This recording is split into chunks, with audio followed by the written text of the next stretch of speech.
Okay, so have you ever, like, really stopped and thought about those things that just feel deeply, inherently wrong? Hmm. Like, there's this gut feeling, right, Yeah. that some actions are just plain wrong no matter what. Yeah, I think we all have a sense of that, sort of a basic moral intuition. Exactly.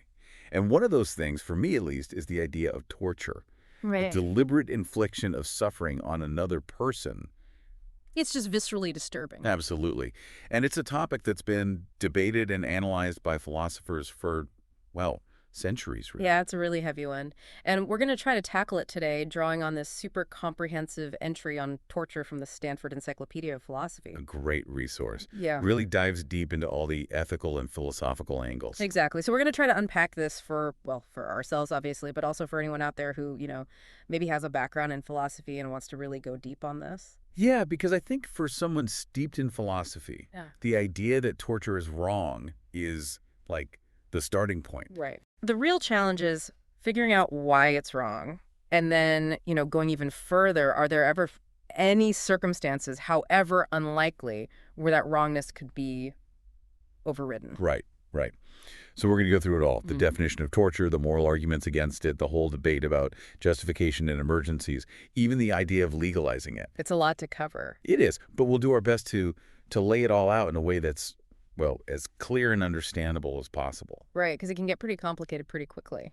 Okay, so even before we get to the should we or shouldn't we, the Stanford entry, it doesn't hold back. It starts with this really stark picture of what we're actually talking about. Yeah, it lists all these practices that, I mean, there's no question, they're torture. Right, and some of them are straight out of, like, medieval history. Yeah, Searing with hot irons, burning at the stake. gruesome stuff. It is. And then it goes on to more modern horrors. Electric shocks, cutting off body parts, severe beatings, designed to inflict just agonizing pain. Right. And it's not just the pain itself. It's things like suspension in really unnatural positions, thumb screws. Those needles under fingernails, drilling teeth. It goes on and on, Yeah. stress positions, waterboarding, and then, just completely depriving someone of basic needs, food, water, sleep. Right. It's a bleak list. It is. And Oh. I think what really stands out from a philosophical perspective is this element of complete control. Right. It's like the torturer has absolute power over the victim's body. The person being tortured is often literally immobilized. Completely vulnerable. Exactly. And while the immediate image is one of intense physical pain, it's important to recognize that torture goes beyond just that sharp, immediate pain. Yeah, it's about suffering. Right. Yes, extreme physical suffering. It Yeah. includes things like, think about the exhaustion you feel after being deprived of sleep for a long time. Oh, it's awful. It is. It might not be sharp pain, but it's a deep violation of your body's basic ability to function. Right. It's like a more insidious, drawn-out assault. Exactly. So the philosophers who've tried to really define torture, they've come up with some essential components. Yeah. Right. And it's not just any kind of suffering. It has to be intentional. Right. Intentionality is key. If you accidentally cause someone suffering, even extreme suffering, it's not torture in this philosophical sense. So there has to be this deliberate aim to cause that suffering. Yes. And it Mhm. has to be, as we said, extreme physical suffering, which goes beyond just pain. It includes that profound distress we were talking about. Uh-huh. And of course, the person being tortured, they're not doing this willingly. It's non-consensual. Right. So they're not a willing participant at all. No. And maybe most importantly, the victim has to be defenseless, completely unable to stop the torture from happening. Okay. So those seem like fairly clear-cut criteria. Yeah. But the entry then goes into a really tricky area. Mental suffering. Right. Can intentionally inflicting extreme mental suffering on someone who can't stop it, can that be considered torture? It's a tough question. And the entry actually highlights a philosopher, Michael Davis, who has a different perspective on this. Okay. He uses the example of someone being forced to watch a friend being tortured. Oh, wow. Right. Obviously, that would cause extreme mental anguish. But Davis argues that, technically, the observer isn't being tortured themselves. Why not? I mean, they're clearly suffering. Right, but he says the suffering is at one remove. It's a consequence of the torture happening to someone else, not a direct attack on the observer's own body. So it's like secondhand suffering. In a way, yeah. He even goes further and says, imagine the torture being watched is simulated, but the observer still believes it's real. Okay. Their mental suffering is the same, But since no actual torture is happening, he argues the observer can't be considered a victim of torture either. Okay, I can see that. So it's about like where the suffering is coming from and how directly it's being inflicted. Exactly. But then the entry gives a counter argument. It says that in certain cases, extreme mental suffering could actually count as torture. Right. So what kind of situations are they talking about? Well, they focus on the immediacy of the suffering and, that feeling of being totally helpless. So think about a mock execution. Okay. Someone's led to believe they're about to die. That terror, that psychological agony, they argue it can be as intense and overwhelming as physical pain. Right. Or they give another example. Someone with a severe phobia, like an extreme fear of rats, being held down and having rats put on them. Oh, that's awful. Right. So in these cases, the suffering is direct, immediate, and it's arguably as bad as intense physical pain. Right. It's not like it's caused by something happening to someone else. It's happening directly to them. Exactly. And the key, it seems, is that the person can't escape it. They're completely powerless. Okay. So we're building up this definition. It's intentional, extreme suffering, either physical or mental, inflicted on someone who's defenseless and can't consent. But the entry also makes a point of saying that torture is a type of inhumane treatment, but not all inhumane treatment is torture. Right. It's a specific category. Yeah. So can you give some examples that illustrate that? Sure. They talk about flogging, for example. Okay. It's obviously a cruel punishment, but depending on how severe it is, it might not actually meet that threshold of extreme physical suffering that's needed for it to be considered torture. Right. And similarly, they talk about things like, deliberately humiliating a prisoner, Okay. which is awful, morally reprehensible, definitely inhumane. But unless it causes that extreme suffering, it wouldn't necessarily be torture in this strict philosophical sense. Right. Like the example they give is forcing a prisoner to do something degrading. It might not involve that really extreme physical or mental suffering we're talking about. Got it. So there are definitely shades of gray here, even within the realm of what we would consider inhumane treatment. Yeah, it's not always black and white. Okay, Yeah. So we've got this working definition, but then the entry adds another layer, another crucial element, the curtailment of autonomy. Right. How does that fit into the whole picture of defining torture? This is really important for understanding why torture is so wrong. The entry gives this example. Imagine a woman defending herself against an attacker, and she bites him, causing him a lot of pain. Okay. She's intentionally inflicting pain on someone who's defenseless in that moment. But it's not considered torture because her aim isn't to dominate him or control him. Right, she's just trying to protect herself. Exactly. With torture, though, the goal is different. The goal is to break the victim's will, to take away their ability to think and act independently. So it's about control, domination. Yes. And that's what makes it so abhorrent, so much worse than just causing pain. Right. And then there's the question of why someone would torture another person. I mean, what's the purpose? Yeah, the UN, as the entry mentions, identifies a few possibilities. Getting a confession, getting information, punishing someone, coercing them, or someone else. Right. But I think the entry itself suggests a kind of overarching purpose, breaking the victim's will. So that becomes the means to those other ends. Exactly. Like, to get someone to give you information, you might first need to break their spirit, their resistance. Right. Make them feel like they have no choice. Yeah. And even when it's used as punishment, it's not just about the pain, it's about subduing the person, controlling them. Okay. But breaking someone's will, I mean, that's not the same as completely erasing their autonomy, is it? There are degrees to this. Right. The entry makes a distinction between what it calls minimalist and maximalist senses of breaking the will. Okay, I'm intrigued. Tell me more about that. So the minimalist sense is like you're temporarily making someone give up control in a specific area of their life. Okay. Like, imagine a thief being forced to tell the police where he hid the stolen goods. And the understanding is that the pressure will stop once he gives up the information. Right. A very specific goal. Exactly. But the maximalist sense, that's more like what a philosopher named David Sussman describes. It's about totally subjugating the victim's will to the torturer's will. So they're completely under the torturer's control. Right. The classic example is Winston Smith in 1984. Yeah, that's chilling. It is, but it's important to point out the entry does acknowledge that this complete domination, it's not always achieved in real life. Right. People are amazingly resilient, even in the face of torture. They give examples of people like James Finch and Steve Biko who resisted incredibly brutal treatment. So even if the will isn't broken completely, there can still be lasting damage to someone's sense of self, their ability to make their own choices. Absolutely. Okay, so now that we've got this pretty detailed philosophical definition of torture, the entry goes on to distinguish it from some other things that are related, but not the same. Right. And it starts with coercion. So for a philosopher, what's the key difference between coercion and torture? The key is how much it undermines someone's ability to think rationally. Okay. With coercion, you're forcing someone to do something they don't want to do, but they still have the capacity to think things through, to make choices. Right. Think about being robbed at gunpoint.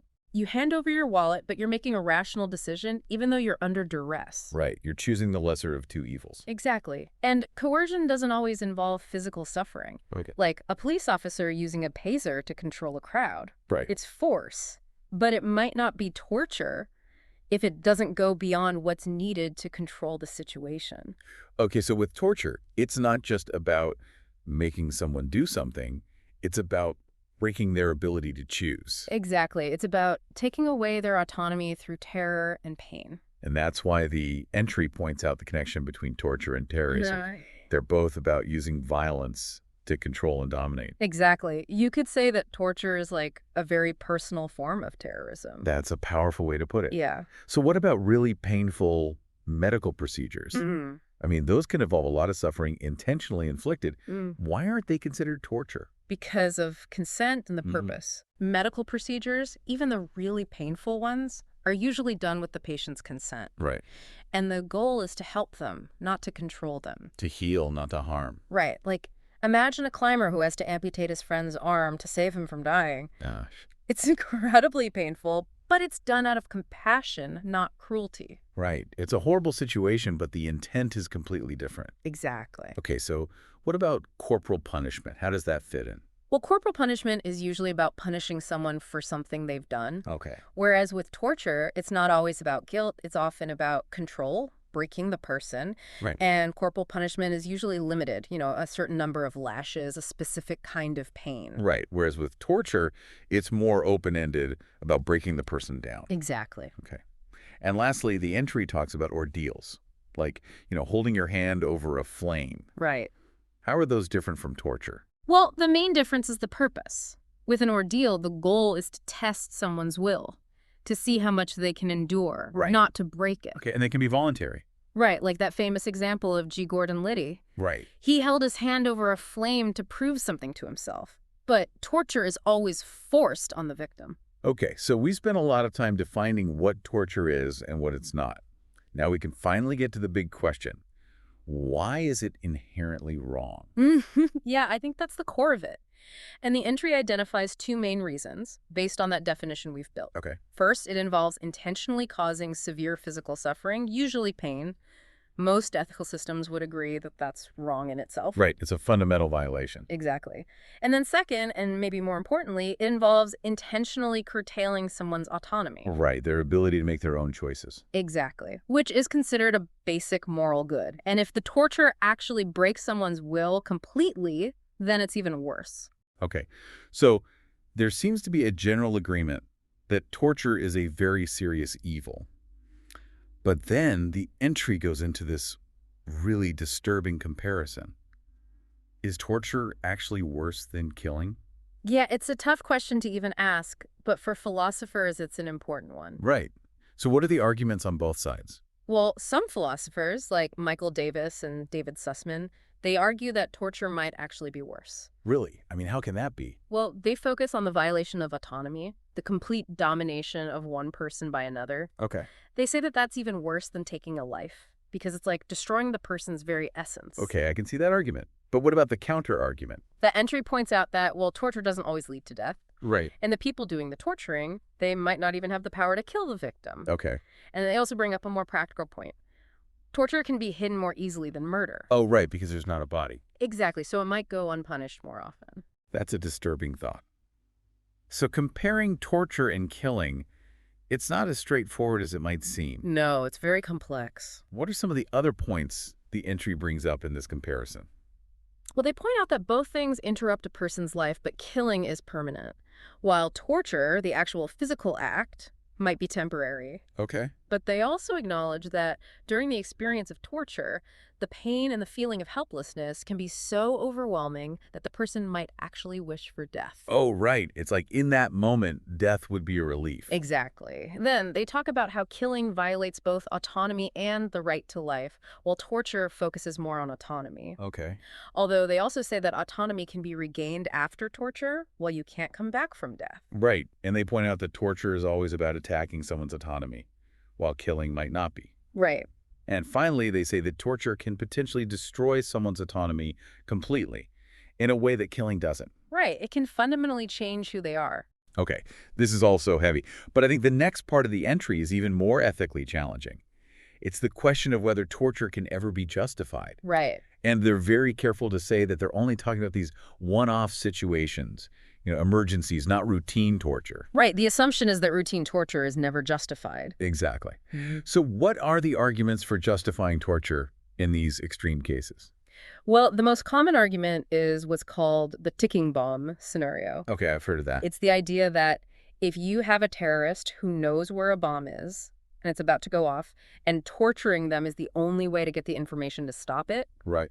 then some people argue it's morally justified to do it. Because you're saving lives. Exactly. The good outcome outweighs the bad act. This is often based on what's called consequentialism, which is a philosophy that says the morality of an action depends on its consequences. Right. The ends justify the means. Yeah, in a way, philosophers like Alhauf and Bagarik and Clark, they argue for this view. Even Jeremy Bentham, the famous utilitarian, he had arguments for torture, although in a different context. Okay, but I feel like there's some big problems with this kind of thinking. Oh, absolutely. I mean, where do you draw the line? Couldn't you use that same logic to justify torturing an innocent person? That's exactly one of the objections the entry brings up. Where? Like, what if torturing one innocent person would somehow save 100 lives? Does that make it okay? Right. And what about police torturing petty criminals to get stolen property back? Where does it end? Exactly. That's the slippery slope argument. Once you start making exceptions, it's hard to know where to stop. So the argument against torture has to be absolute. There can't be any exceptions? Right.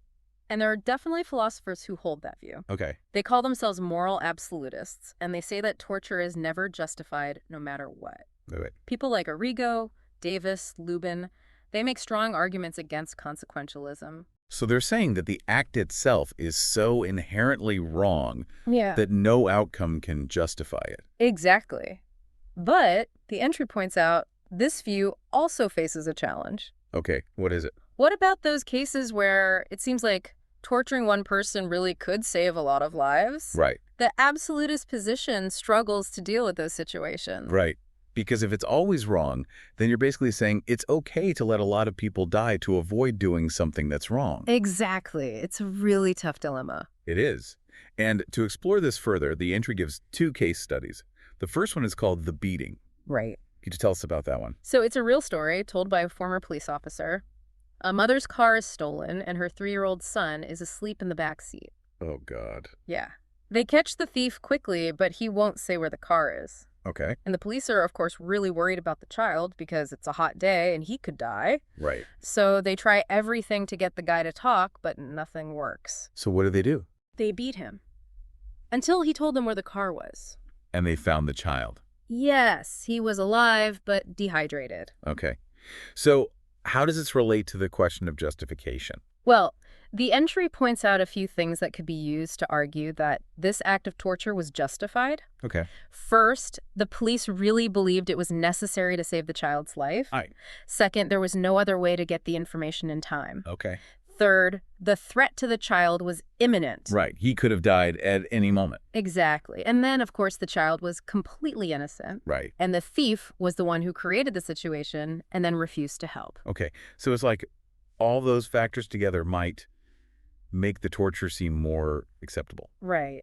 It's still a horrible thing to do, but in that specific situation, it might have been the only option. Right. That's a tough one. And then the second case study is the one everyone knows, the ticking bomb scenario. Right. So how does that usually go? So the scenario is there's a terrorist who has planted a nuclear bomb in a city, and it's going to detonate soon, killing thousands of people. Okay. And the authorities catch the terrorist, and they know he has the information to disarm the bomb, Okay. but he won't tell them. So the question is it morally permissible to torture him to get the information? Wow. That's the ultimate ethical dilemma. It is. And the same justifications are often used.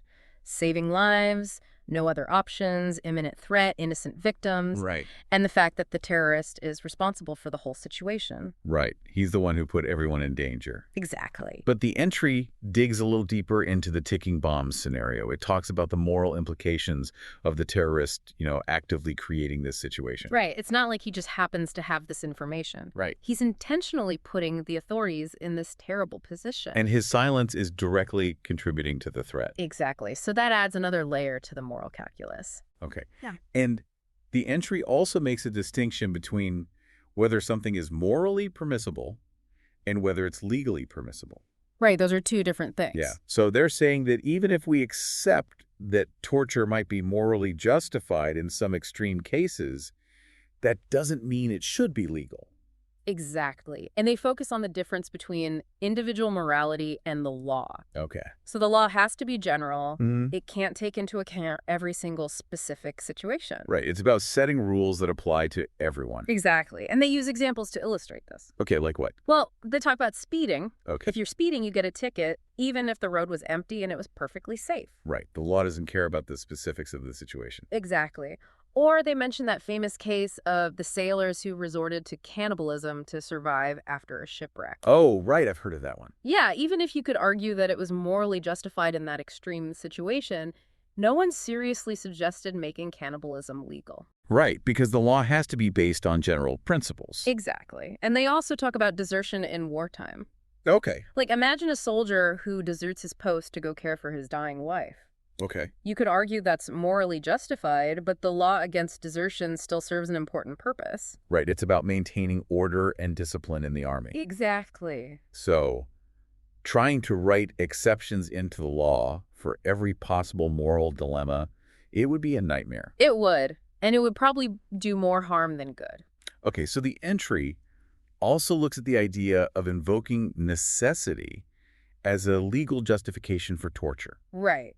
Which is the idea that it's okay to break the law if it's the only way to prevent something worse. Okay. And they argue that this principle is too vague and subjective to be used as a basis for legalizing torture. Yeah. I mean, who gets to decide what's necessary and what constitutes a greater harm? Right. It's wide open to interpretation. Exactly. And that creates a huge risk of abuse. Right. People could use it as an excuse to do whatever they want. Exactly. So, the entry then considers this argument by a philosopher named Steinhoff. He says that torturing the guilty can be seen as a form of self-defense. Right. He draws an analogy to killing in self-defense, which is legal. Okay, so he's saying if you can kill someone to protect yourself, why can't you torture someone to protect yourself or others? Right. But the entry challenges this analogy. Okay, how? Well, first, they point out that in most of those hypothetical torture scenarios, like the ticking bomb, the torturer isn't actually in danger themselves. Right, they're acting to protect others. Exactly. And even if they were in danger, usually there would be other options, like running away. Okay. And then they say that the standard for killing in self-defense is much higher. Okay. Like you have to be facing a real immediate threat of death. That's not always the case with torture. Right, it's often more about preventing something bad from happening in the future. Exactly. And they also point out that torture is a lot less reliable than killing in terms of achieving the desired outcome. Like, if you kill an attacker, you stop the threat. But if you torture someone for information, they might lie or the information might be wrong. Right, so you might not even achieve your goal. Exactly. And then they say that torture often lacks that element of immediacy that's usually required for self-defense. Okay. Like, if someone's been kidnapped and the kidnapper is in custody, the immediate threat is gone. Right. So torturing the kidnapper wouldn't be self-defense in the traditional sense. Okay. So even though there might be some very rare cases where torture is morally justified, that doesn't mean it should be legal as a form of self-defense. Okay. So instead of legalization, the entry suggests something called legal redress. Right. What is that? It's the idea that in those extremely rare cases where someone might be morally justified in torturing someone, they could still face legal consequences, but those consequences could be mitigated. Okay. So, like, they might get a lighter sentence, or they might be able to use a necessity defense in court. It's a way of acknowledging the complexity of the situation without making torture legal. Right, because legalizing it would send a message that it's okay. Exactly. And that could lead to all sorts of problems. Okay, so another argument against legalizing torture is that it would inevitably lead to it becoming more widespread. Right. It's the slippery slope argument again. Yeah. And they use the example of police using lethal force. Right. Once it became more accepted for police to kill suspects, it led to the creation of special units, like SWAT teams. Right. And all these procedures and protocols for using deadly force. So it became institutionalized, Exactly. and they argue that the same thing would happen with torture. Right. Even if it was supposed to be limited to extreme cases. Once you create that structure, that bureaucracy, it's very hard to keep it under control. Exactly. And the entry then looks at the history of torture, and it's not a pretty picture. No, it's not. Even in democracies, there's a history of torture being used, especially when there's a perceived threat.